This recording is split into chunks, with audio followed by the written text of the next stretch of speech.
आज हम लोग को सप्लाई की डेफिनेशन में आगे बढ़ना था। अभी तक हम लोगों ने क्या पढ़ लिया? अभी तक हम लोगों ने इंट्रोडक्शन कवर कर लिया है, और इंट्रोडक्शन में हम लोगों ने सारे ऑब्जेक्टिव्स, बेनिफिट्स, ये सारे के सारे हम लोगों ने पढ़ लिए थे। ऑब्जेक्टिव हो गए थे, बेनिफिट्स हो गए थे, okay.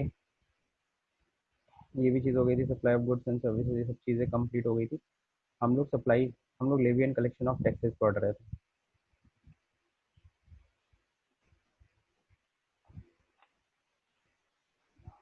Okay, so levy and collection of taxes में भी हम लोगों ने काफ़ी अच्छे से पढ़ ली थी सप्लाई की definition, meaning and scope of supply. इसमें meaning and scope of supply में हमने ये पढ़ लिया था, सप्लाई का मतलब क्या होता है, सप्लाई की डेफिनेशन क्या होती है, ठीक है।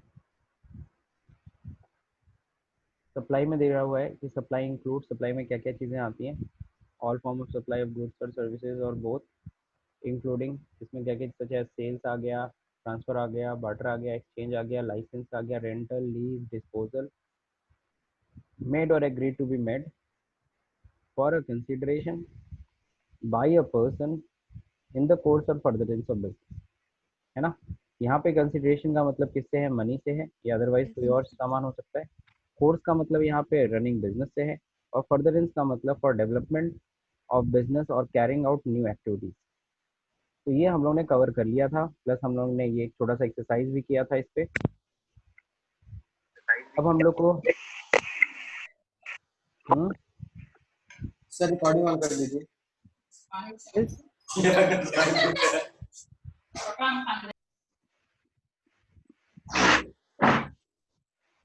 अब देखो यहाँ पे सप्लाई में, यहाँ पे सप्लाई का मीनिंग भी यहाँ पे समझाया, by sorry, hello by a taxable person made with in taxable territory. Hello supply का, हाँ बोलो। अब सर रिकॉर्डिंग ऑन कर दीजिए। वीडियो डाल दिया है, वीडियो आज तो पढ़ लेना, वीडियो डाल दिया है। Okay sir, okay sir.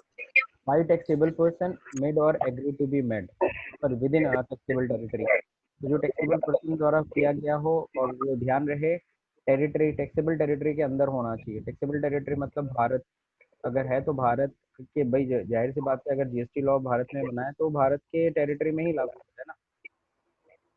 तो जो भी आपने सप्लाई की हो भारत में की हुई हो। अब हम लोग बात करेंगे इम्पोर्ट ऑफ सर्विस। तो इम्पोर्ट ऑफ सर्विस से पहले मैं आपको फिर से डिस्कस कर दूं, जैसा कि हम लोग ये डेफिनेशन पढ़ते हैं, इसमें थोड़ा सा तुम्हारा रिकैप हो जाएगा भाई, ठीक है।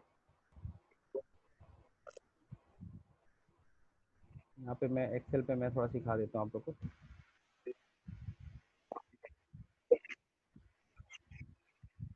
टेस्ट होगा भाई? हाँ हो गया। तो यहाँ पे हम लोगों ने पढ़ा था क्या, सप्लाई का मतलब, सप्लाई इंक्लूड्स, इंक्लूड्स क्या क्या होता है, सेल, है ना, बार्टर, ठीक है, ट्रांसफर, ठीक है, exchange, lease, rental, okay, licence,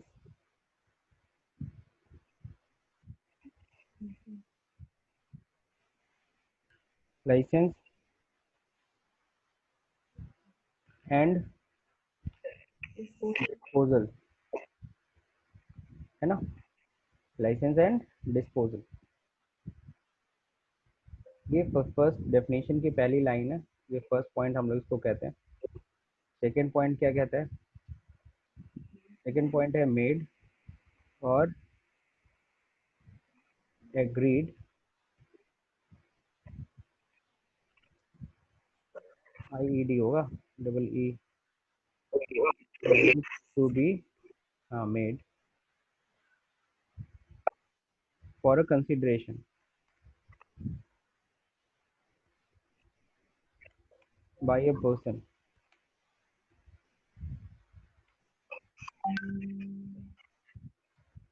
in the course or furtherance of business, ठीक है। कहने का मतलब है, हम लोगों ने पढ़ा है कि जो सप्लाई की डेफिनेशन है सप्लाई की डेफिनेशन को इन 5 हिस्सों में तोड़ दो और ये पांचों पॉइंट कंप्लीट होने चाहिए तब जाके सप्लाई माना जाता है। सप्लाई का मतलब क्या है? पहले सप्लाई का मतलब, पहले हम लोग सिंपल सा बोलते थे सेल्स पे टैक्स लगता है, तो सेल्स टैक्स बोलते थे, वैट किस पे लगता था? सेल्स पे लगता था। बट आपको पता है जीएसटी किस पे लगता है? सप्लाई पे। और यहाँ पे सप्लाई में क्या क्या चीज़ें आती है? इसमें सेल भी आता है, बार्टर भी आता है, ट्रांसफर भी आता है, एक्सचेंज भी आता है, लीज भी आता है, रेंटल भी आता है, लाइसेंस भी आता है, डिस्पोजल भी आता है। जिसमें मेरे ख्याल से सेल, बार्टर, ट्रांसफर, एक्सचेंज सब लोग समझ रहे हो। लीज, रेंटल भी समझ रहे हो। लाइसेंस, अगर हम किसी को लाइसेंस दे रहे हैं किसी भी चीज़ का, जैसे लाइक MS ऑफिस का लाइसेंस, माइक्रोसॉफ्ट विंडोज़ का लाइसेंस, या किसी चीज़ की मैन्युफैक्चरिंग करने का लाइसेंस, है ना। और डिस्पोजल का मतलब होता है जब हम, हमारे पास कोई एसेट पुरानी हो जाती है, हम उसको डिस्पोज कर रहे हैं, मतलब रिटायर कर रहे हैं, यानी उसको क्या कर रहे हैं? बेच रहे हैं, हटा रहे हैं, रिमूव कर रहे हैं, तो उसको हम लोग कहते हैं डिस्पोजल। और ये जो भी सेल बार्टर तुमने कर दिया हो, made or agree to be made, या करने का वादा किया है, तुमने गुड्स अपना बेच दिया है, ट्रांसफर कर दिया है, या करने का वादा किया हो, और ये क्यों कर रहे हो? सेल क्यों कर रहे हो? फॉर अ कंसिडरेशन, क्योंकि उसके बदले हमें पैसा मिलेगा या कोई और सामान मिलेगा। किसके द्वारा किया जा रहा है ये सप्लाई? ये जो भी सेल बार्टर एक्सचेंज है, किसी पर्सन के द्वारा किया जा रहा है। और ये क्यों किया जा रहा है? क्योंकि सर ये हमारा कोर्स ऑफ बिजनेस है, हम इसी चीज़ का बिजनेस ही करते हैं, या फिर हम ये ट्रांजेक्शन इसलिए कर रहे हैं, अपने बिजनेस को बढ़ाने के लिए कर रहे हैं। That means furtherance of business. तो सप्लाई की डेफिनेशन में ये पांचों पॉइंट कंप्लीट होने चाहिए, तभी हम सप्लाई मानते हैं।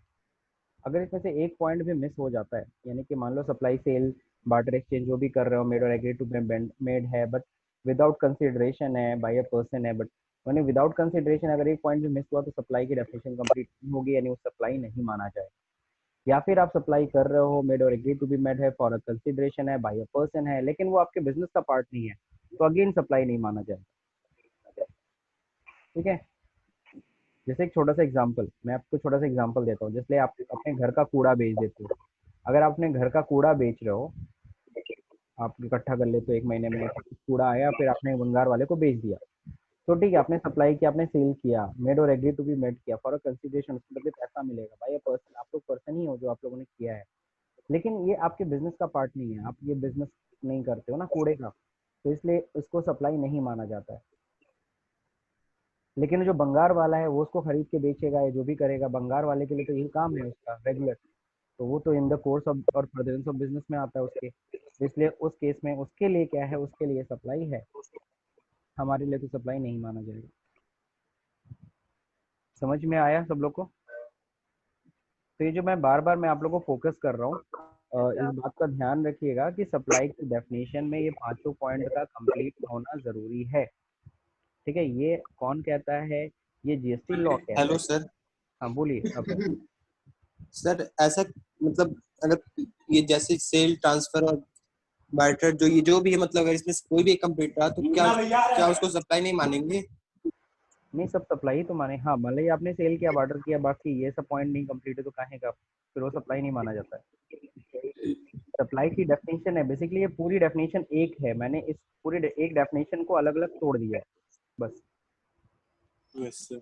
ये पूरी डेफिनेशन एक में आती है, मैंने इन पूरी सर ये जो line. Sale transfer barter exchange है, इन सब में से कोई एक, और फिर ये जो नीचे की चार है वो होनी चाहिए ना, पांच, उसको लेकर के ना। यहाँ पे बेटा क्या लगा है सेल के हेलो। बाद? सेल के बाद क्या लगा है? कॉमा। ट्रांसफर। कॉमा लगा है कभी? कॉमा का मतलब नहीं क्या होता है? चाहे सेल किया हो, नहीं चाहे बार्टर किया हो, चाहे सर। ट्रांसफर किया हो, सर सर चाहे ये बार्टर, किया हो। सर ये बुक सेल का इशू ट्रांसफर है ना?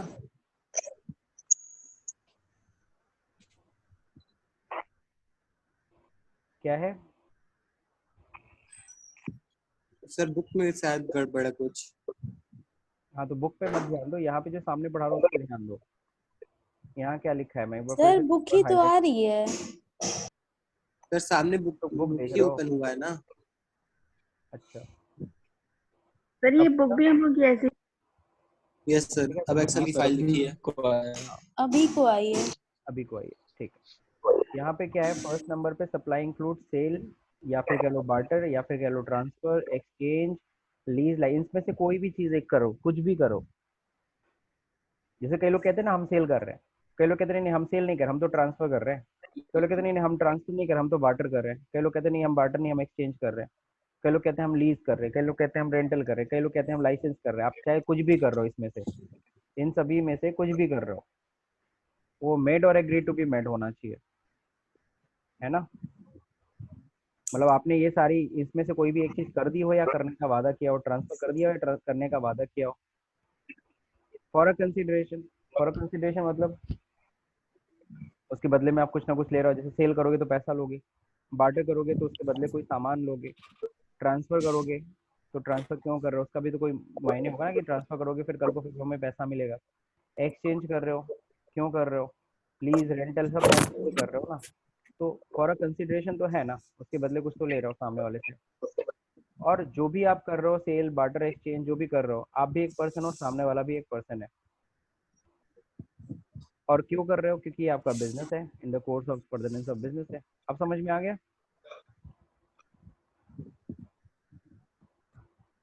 अब मैं यही चीज समझाना चाह रहा था कि पांचों पॉइंट कंप्लीट होने चाहिए।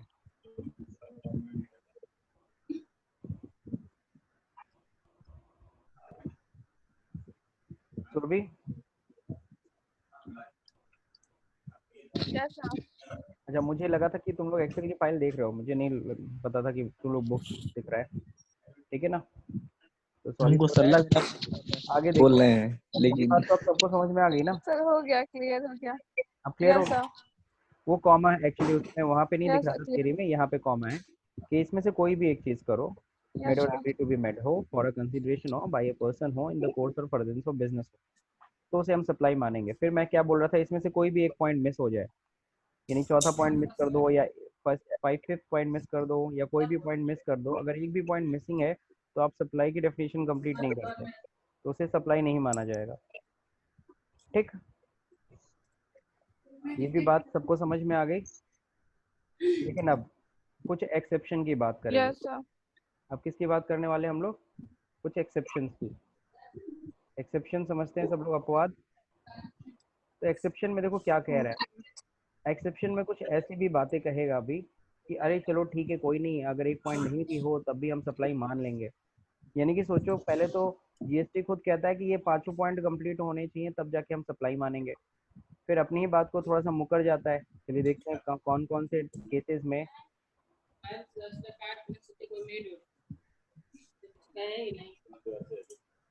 यहाँ देखो दे रखा है, सबसे पहला इंपोर्ट ऑफ सर्विस। अगर हम इंपोर्ट ऑफ सर्विस कर रहे हैं, क्या कर रहे हैं, import of service for a consideration whether or not in the course or furtherance of business. अगर हम इंपोर्ट ऑफ सर्विस, कोई सर्विस अगर हम इंपोर्ट करते हैं, अगर कोई सर्विस अगर हम क्या कर रहे हैं, इंपोर्ट कर रहे हैं, ठीक है, तो वहां पे देखो साफ साफ कह रहा है for a consideration whether or not in the course or furtherance of, भले वो आपके बिजनेस का पार्ट हो या ना हो तब भी हम उसे सप्लाई मानेंगे। तो यानी कि अगर हम एक्सेप्शन की बात कर रहे हैं, एक्सेप्शन में सबसे पहला पॉइंट आ गया क्या, import of service.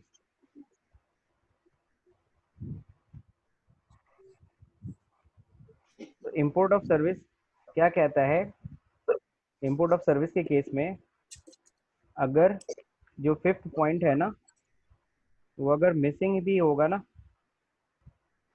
Fifth point missing होगा, तब भी उसे क्या मान लेंगे, तब भी उसे सप्लाई मानेंगे।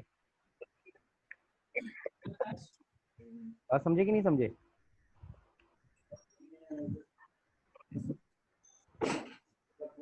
इसे हम सप्लाई मान लेंगे इंपोर्ट ऑफ सर्विस में।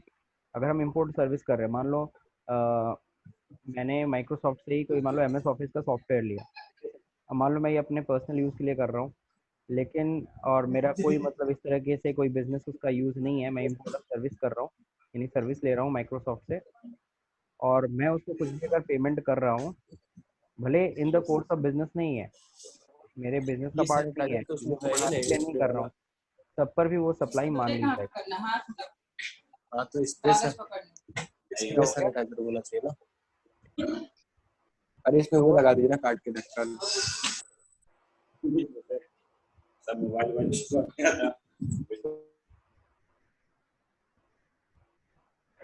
ठीक है। ये सब लोग को बात सबको समझ में आई कि नहीं आई है, क्यों। आ गई है सर। यस सर, आ गई। तो किस केस में अगर पांचों पॉइंट मिसिंग हो तो हम सप्लाई मान लेंगे? इंपोर्ट ऑफ सर्विस के केस। Import of services. तो ये पहला पॉइंट आपको यहाँ पे एक पहला केस एक मिला, पहला एक्सेप्शन मिला, ठीक है। अब दूसरा एक्सेप्शन जो है देखिए क्या है। इंपोर्ट ऑफ सर्विस समझ गए ना? इंपोर्ट ऑफ सर्विस बोला है, गुड्स नहीं बोला है। इंपोर्ट ऑफ सर्विस में जैसे आपने कोई सॉफ्टवेयर कहीं से मंगा रहे, आप लोग, आप सभी के पास जीमेल आईडी है, सबके पास जीमेल आईडी है ना? और गूगल कहाँ का है? Yes Google sir. इंडिया का तो है नहीं, वो तो यूएस का है, सही है। और आप कोई भी सर्विस ले रहे हो, अभी तो आप फ्री अकाउंट चला रहे हो, अगर आप सपोज करो पेड अकाउंट चलाना चाहते हो, या फिर godaddy.com से आपने सपोज करो वेबसाइट परचेज किया, जो भी है अपने लिए किया, कुछ भी काम करने के लिए किया, है ना, वो तुम्हारे बिजनेस का पार्ट भले ना हो, तब पर भी उसे क्या मान लिया जाएगा? Import of. तब भी उसको, अगर तुम इंपोर्ट कर रहे हो, कोई सर्विस वहाँ से ले रहे हो, तो उसे क्या मान लिया जाएगा? उसे सप्लाई मान लिया जाएगा, भले ही आपका ये बिजनेस हो या ना हो। अब हम लोग बात करेंगे नेक्स्ट की, the activity specified in schedule 1। अब शेड्यूल 1 की बात कर दिया, कुछ एक्टिविटीज इन्होंने शेड्यूल 1 में डिफाइन किया है। Please refer schedule at the end of the book. मेरे ख्याल से मैंने तो यहीं पे एक्सप्लेन कर दिया होगा। Made or agreed to be made without a consideration. आपने उसे अगर विदाउट कंसिडरेशन किया हो, तब पर भी क्या हो? तब पर भी उसे सप्लाई मान लेंगे? नहीं, मैं चलिए इधर देखिए। तो जो शेड्यूल 1 में जो डिफाइन किया है, शेड्यूल 1 में जो एक्टिविटीज हैं, एक्टिविटी इन शेड्यूल 1, तो ये क्या कहता है? ये कहता है अगर थर्ड पॉइंट मिसिंग अगर है, तब भी सप्लाई मान लेंगे, ठीक है। इंपोर्ट ऑफ सर्विस में अगर फिफ्थ पॉइंट मिसिंग है, इवन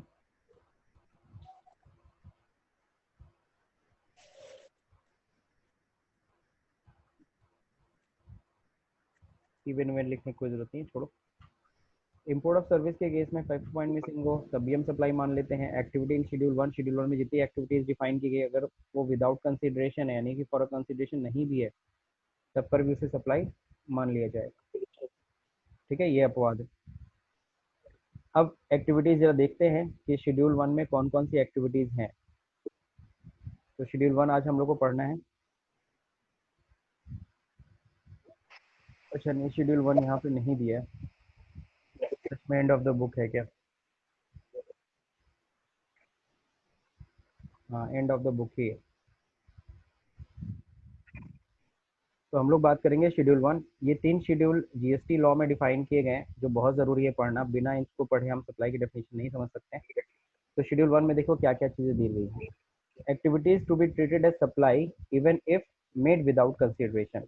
तो इन एक्टिविटीज़ को हम लोग सप्लाई मानेंगे, भले ही विदाउट कंसिडरेशन क्यों ना हो। सबसे पहला, permanent transfer or disposal of business assets where input tax credit has been availed on such assets. अगर तुम परमानेंट ट्रांसफर कर रहे हो, परमानेंट ट्रांसफर समझते हैं सब लोग? परमानेंट ट्रांसफर का मतलब हम लोग फाइनली हम उस एसेट को अपने बिजनेस से हटा रहे हैं, ट्रांसफर किसी और को ट्रांसफर कर रहे हैं, फिर वापस वो बिजनेस में नहीं आने वाली है। या फिर डिस्पोजल कर रहे हैं, पुरानी हो गई, हम उसे बेच रहे हैं कबाड़ के भाव में, disposal of business asset. Where ITC has been availed, हालांकि जब वो मैंने एसेट खरीदी थी, मान लो मैंने अपने बिजनेस में कंप्यूटर खरीदा था, तो हमने जब कंप्यूटर खरीदा था वो हमारी एसेट थी। अब कंप्यूटर जब खरीदा था तो उसकी आईटीसी हमने ली थी। आईटीसी मतलब सबको समझ में आता है, इनपुट टैक्स क्रेडिट। जब हम लोग आउटपुट टैक्स लायबिलिटी में से इनपुट टैक्स की लायबिलिटी, इनपुट टैक्स को क्या करते हैं? रिड्यूस करते हैं। तो जब हमने वो कंप्यूटर खरीदा था या वो एसेट खरीदा था, तो हम लोगों ने उसकी आईटीसी ली थी, है ना, आईटीसी हमने मिली थी। अब हम जब उसे डिस्पोज कर रहे हैं, भले उसके 5,000 में बेच रहे हैं, 2,000 में बेच रहे हैं, 6,000 में बेच रहे हैं, है ना।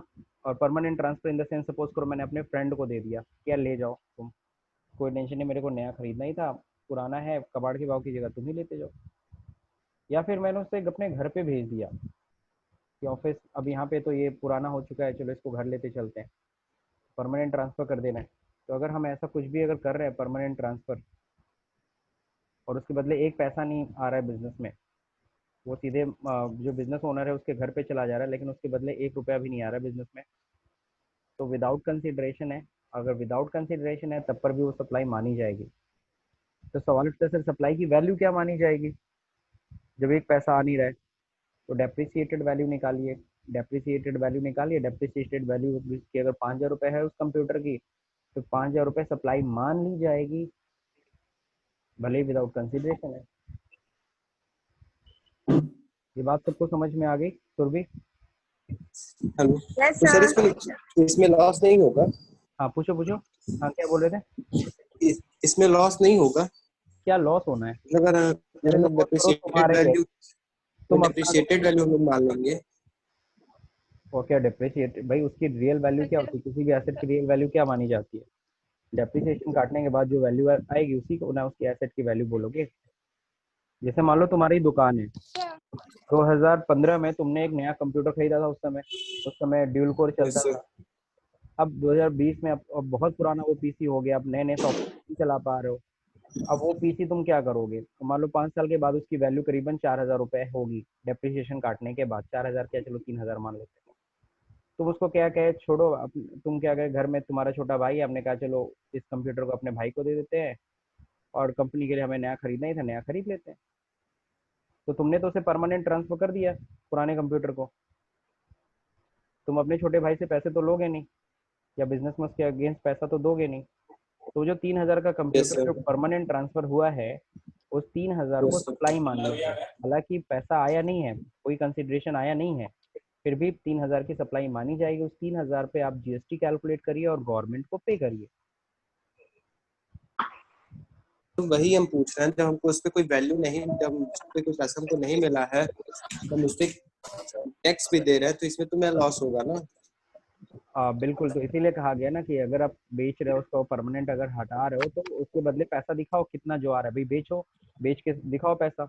ऐसे तो बहुत सारे लोग करेंगे ना, अपने बिजनेस की एसेट उठा उठा के घर लेते जाएंगे और दिखाएंगे कि परमानेंट ट्रांसफर, उसके पैसा आया नहीं है तो सेल मानेंगे नहीं, गवर्नमेंट को जीएसटी नहीं मिलेगी। तो गवर्नमेंट ने इस पे जीएसटी अपने अपने बचाया। जैसे जब तुमने 2015 में जब भी तुमने वो खरीदा था कंप्यूटर, तो उसमें जो भी टैक्स तुमने दिया था उसकी आईटीसी मिली थी कि नहीं मिली थी तुम्हें? Yes sir. उस पर आईटीसी दिया था ना गवर्नमेंट ने पूरा। मान लो तुमने उस समय कंप्यूटर खरीदा 30,000 में, तो 30,000 के ऊपर जो भी तुमने टैक्स दिया था उस पर तुमने गवर्नमेंट ने तुम्हें आईटीसी दे दिया था। अब अगर 3,000 यस सर। रुपये में भी तुम उस पुरानी एसेट को बेचोगे तो उसकी टैक्स गवर्नमेंट को चाहिए कि नहीं चाहिए? गवर्नमेंट अगर मांग रही है तो कोई गलत कर रही है क्या? तुम तो बताओ। सर इसका मतलब मान लीजिए अगर हम कंप्यूटर का वैल्यू हम अगर मतलब ये दिखाते कि 2,000 में बेचे, मतलब डिप्रिशिएटेड वैल्यू से कम दिखा दे, तब भी गवर्नमेंट को रेट मान लेगी ना कि हम लोग इतने पे ही बेचे हैं, हाँ बिल्कुल या वो मान डिप्रिशिएशन वैल्यू पे टैक्स लेगी जो है। आएगा? वैल्यू ऑफ सप्लाई आगे हम लोग को पढ़ना है, वैल्यूएशन कैसे करते हैं हम लोग प्रोडक्ट की। ठीक है, अगर 2,000 है उसकी मार्केट वैल्यू तो इट्स ओके। हाँ हाँ बोलिए। आप सेल दिखा दो, उस पर जीएसटी उस पर दे दो, कोई टेंशन नहीं है। यही यस तो शेड्यूल 1 क्यों बताया? जो शेड्यूल 1 गवर्नमेंट ने अलग से डिफाइन किया है, और ये आप अगर जो हम लोग के बुक के एंड में दिया है ना, जीएसटी लॉ जो है ना, बुक जीएसटी लॉ जो उन्होंने डिफाइन किया है गवर्नमेंट ने, जीएसटी यस लॉ में भी एंड में ही है ये सारे शेड्यूल, तीनों शेड्यूल, शेड्यूल 1, शेड्यूल 2, शेड्यूल 3। और शेड्यूल 1 में गवर्नमेंट ने साफ साफ बोला कि देखो भाई, सप्लाई में हम मानते हैं वो पांचों पॉइंट कंप्लीट होने चाहिए, लेकिन परमानेंट ट्रांसफर और डिस्पोजल के केस में भैया विदाउट कंसिडरेशन होगा तब भी हम सप्लाई मान लेंगे, और मेरे को उस पर जीएसटी चाहिए। हाँ अब बोलो सुरभि। तो ये पूछ रहे थे कि हम आईटीसी किसी भी चीज का, ऐसे कंप्यूटर हमने खरीदा था 2015 में, तो हमने बस खरीदा था तो टैक्स दिया था ना, जब उसको सेल करेंगे तब तो हम उसकी आईटीसी लेंगे ना। अच्छा, ये कहाँ तुमको अपने पढ़ लिया? पूरा तुम टैली में जीएसटी पढ़ हम चुके आपसे हो बाबा। क्लियर हम आपसे टैली में पूछ पूरा रहे तुम हैं। जीएसटी पढ़ चुकी हो। मैं एक बार फिर से बता दे रहा हूँ, जीएसटी में यही तो अच्छी चीज़ है कि जीएसटी में हम अपने बिजनेस के लिए जो भी चीज़ें खरीदते हैं, इवन दो हम एसेट भी खरीदते हैं तो भी हम उसकी आईटीसी लेते हैं। ऐसा नहीं, अगर स्टेशनरी का बिजनेस कर रहा हूँ तो मैं स्टेशनरी खरीदूंगा तो उसकी तो आईटीसी मुझे मिलेगी मिलेगी, लेकिन साथ ही साथ मैं स्टेशनरी का बिजनेस कर रहा हूँ क्योंकि मेरे को एक कंप्यूटर चाहिए था जिसमें मैं बिलिंग कर सकूँ। मैंने वो कंप्यूटर खरीदा, वो तो मेरे लिए एसेट है, उसके ऊपर भी जो मैं टैक्स दूंगा ना उसकी भी आईटीसी में क्लेम करूंगा। बात सर समझ? सेल करने से नहीं ना ले पाएंगे? क्या चीज़? सेल करने से पहले नहीं ना ले पाएंगे आईटीसी? वो कहाँ पढ़े हो तुम लोग बाबा? सेल करने से पहले क्या चीज़, सेल करने से पहले तुम मैं बिजनेस आपसे किस चीज़ का पूछ कर रहे रही हो? थी, मैं पढ़ी नहीं नहीं नहीं नहीं, हूँ। अभी सूरज ने भी बोला ना, इसलिए मैं बता रहा हूँ। तुम स्टेशनरी का बिजनेस करते हो, मैं यहाँ पे जो इस पे मैं समझाता हूँ तुम लोग को। हालांकि मैक्सिमम लोगों को तो समझ में आता है, तो, लेकिन तो सर मैं उसकी आपको आईटीसी हम अगर लोग तुम लेते स्टेशनरी कैसे का हैं फिर बिजनेस जब कर अगर रहे हम हो, लोग सेल ही नहीं ऐसा कहीं देखो, स्टेशनरी का तुम बिजनेस कर रहे हो, तुम बाई क्या कर रहे हो? स्टेशनरी। सेल क्या कर रहे हो? स्टेशनरी। अगर स्टेशनरी बाई करते हो तो इसका इनपुट टैक्स हुआ कि नहीं हुआ? इनपुट जीएसटी है ना? Yes sir. और इस पे क्या हुआ? आउटपुट। ऐसा ये ना तुम लोग कहना चाह रहे हो। Yes sir. अब ऐसा इसके लिए अब हमने क्या किया, क्योंकि मेरे स्टेशनरी का बहुत बड़ा बिजनेस हो गया, तो मैंने एक पिकअप खरीदा, मैंने एक टेम्पो खरीदा। टेम्पो समझते हो ना? हाँ पिकअप। सर। ऐसा मैंने पिकअप खरीदा, 20 लाख की, 25 लाख की पिकअप खरीदी। उसके ऊपर भी मैंने टैक्स दिया। मैंने पिकअप जो खरीदा उसके ऊपर क्या दिया? इनपुट टैक्स भी है। जीएसटी दिया। टैक्स। चलो, जीएसटी लगी, मान लो उस पर 1 लाख 2 लाख रुपए जीएसटी लगे, भाई पिकअप है, गाड़ी है, उस पर तो अच्छा खासा जीएसटी हो जाता है ना। लेकिन क्या मैं इसको सेल करने जाऊंगा? नहीं, मैं इसको सेल नहीं कर रहा हूँ, मैं इसको बस अपने बिजनेस में यूज करने के लिए मैंने खरीदा है। अब तो लगता है क्या इनपुट जीएसटी की आईटीसी नहीं मिलेगी? मिलेगी। के ऊपर भी सर जो भाई, तो मैंने मिलेगी इनपुट कैसे? मतलब जीएसटी सेल है उसकी आईटीसी मिलेगी। मैं आउटपुट टैक्स में से इस भी इनपुट टैक्स को भी माइनस करूंगा, जितना भी यहाँ पे आउटपुट कर रहा हूँ, जितना भी मैं बिजनेस कर रहा हूँ, सेल कर रहा हूँ, तो आउटपुट टैक्स लाइबिलिटी बन रही है ना। तो मैं इस आउटपुट यस। जीएसटी से इसको भी लेस करूंगा, इवन दो इसको भी लेस करूंगा। Good morning sir. ये चीज ध्यान रखना।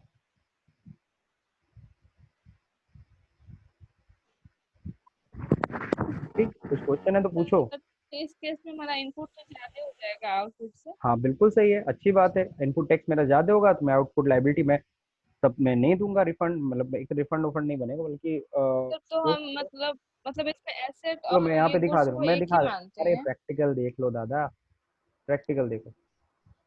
12,000 रुपये मेरा इनपुट जीएसटी था, 20,000 रुपये मेरा आउटपुट जीएसटी था। मैंने जो पिकअप खरीदी है उसके ऊपर करीबन 1 लाख रुपए इनपुट जीएसटी दिया। अब जरा देखो इनपुट टैक्स की वैल्यू कितनी हो गई, सीधे प्रैक्टिकल करो। 12,000 रुपये। सर उस 1,12,000। पिकअप को अगर हम बेचेंगे तब ना 20,000 का ये आउटपुट जीएसटी आएगा। लेकिन यहाँ पे तो हम लोग बेच ही नहीं रहे, यहाँ पे तो हम लोग सिर्फ शिफ्ट कर रहे हैं। मतलब अगर बिजनेस पर्पज से उसको होम पर्पज मतलब सेल्फ पर्पज के लिए यूज कर रहे हैं हाँ, तो ये आईटीसी स्टेशनरी हम कम सेल पर्पस के लिए कर रहे हैं, लेकिन जो पिकअप खरीदे वो हमारे बिजनेस की कैपिटल है। जैसे आपने पढ़ा होगा, एक गुड्स हाँ होता है, कैपिटल गुड्स कैपिटल होती है। है, तो ये कैपिटल गुड्स है हमारी। तो अब क्या हुआ, आपकी आउटपुट लाइबिलिटी 20,000 रुपये है, इनपुट लाइबिलिटी कितनी, सॉरी इनपुट टैक्स कितना है? इतना। तो आपके पास अभी एक्सेस क्रेडिट बचेगा। तो ऐसे तो फिर हमारे पास मतलब प्रॉफिट है ये हम ये लोग के एक्सेस, लिए। हाँ बिल्कुल, ये एक्सेस क्रेडिट है। फिर अगले महीने का फिर आउटपुट टैक्स लाइबिलिटी होगा, फिर उसमें एडजस्ट ये करना 92,000। बहुत दिन तक एडजस्ट होगा। बिल्कुल बिल्कुल एकदम सही, यही तो होता है। तो ऐसे गवर्नमेंट को लॉस नहीं होगा? काहे का गवर्नमेंट को लॉस? आपने जब खरीदा था पिकअप तो गवर्नमेंट को दिया नहीं था क्या जीएसटी? बोलो। Yes sir. सोचो जो सर ये ट्रक तो फिर खरीदते होंगे। हमको तो फिर कोई प्रॉफिट नहीं होगा इससे। हमने तो जीएसटी दे दिया उसको, गवर्नमेंट को, बट तो हमको तो सुरभि जी उसकी पहले मतलब डिसाइड करो उसको तुम, हमको पहले अपना, पहले तुम कह रही थी तो लॉस सुरभि जी होगा, आपको अब कह रहे प्रॉफिट हो चाहिए प्रॉफिट क्यों? होगा। टैक्स, टैक्स का पैसा, टैक्स का पैसा तो नहीं, आपको प्रॉफिट चाहिए सर क्यों? आप 1 लाख, जीएसटी 1 लाख हम टैक्स दे दिए गवर्नमेंट को, हमको उसमें से कुछ भी नहीं मिलेगा। हमको कुछ रिफंड भी अरे तो मिलना चाहिए। 1 लाख अरे पूरा ये पूरा बताइए, गवर्नमेंट ये तो बताइए यही, आप जीएसटी पे कर रही हैं? गवर्नमेंट यही तो हाँ बोलती है, जो आप खरीदते समय जो टैक्स दे देते हो वो हम तुम्हें वापस कर देंगे। तो मुझे वापस कर रही है, क्या दिक्कत क्या है तुम्हें? तुमको नहीं चाहिए वापस? तो वापस कैसे करती है? मुझे कैश नहीं देती, जो मेरी आउटपुट लाइबिलिटी बनती है उसी में से उस इनपुट को वो लेस यस करके सर। ले जाती है, बस सर उनको यही है। प्रॉफिट चाहिए। ठीक, अब समझ में आया? तो कृपया करके आ आगे गया से सर। ऐसा क्वेश्चन मत करिएगा, इवन दो अगर सपोज करो तुम्हारा कंप्यूटर का बिजनेस है, तुम पेन पेपर भी खरीद रहे हो ना, स्टेशनरी समझती हो ना ऑफिस के यस लिए। सर, मान लो तुम्हारा yes sir, yes computer, sir. तुम शाही मार्केट में कंप्यूटर के डीलर हो, अब तुम क्या करते हो, तुम कोई स्टेशनरी खरीदते हो, पेन पेपर, उसकी भी तुम आईटीसी क्लेम कर सकती हो। हालांकि पेन पेपर तो तुम बेचोगी नहीं ना, लेकिन उसकी आईटीसी तुम क्लेम कर सकते हो। तुम फर्नीचर खरीद रहे हो अपनी दुकान के लिए, उसकी आईटीसी क्लेम खरीद सकते हो। सर आईटीसी क्लेम करके हम अपना बिजनेस प्रॉफिट रिड्यूस कर सकते हैं। बिजनेस प्रॉफिट रिड्यूस नहीं कर सकते हैं, एक तरीके से कह लो फालतू का जो लाइबिलिटी है हमको नहीं देनी, हम अपनी लाइबिलिटी रिड्यूस करते हैं।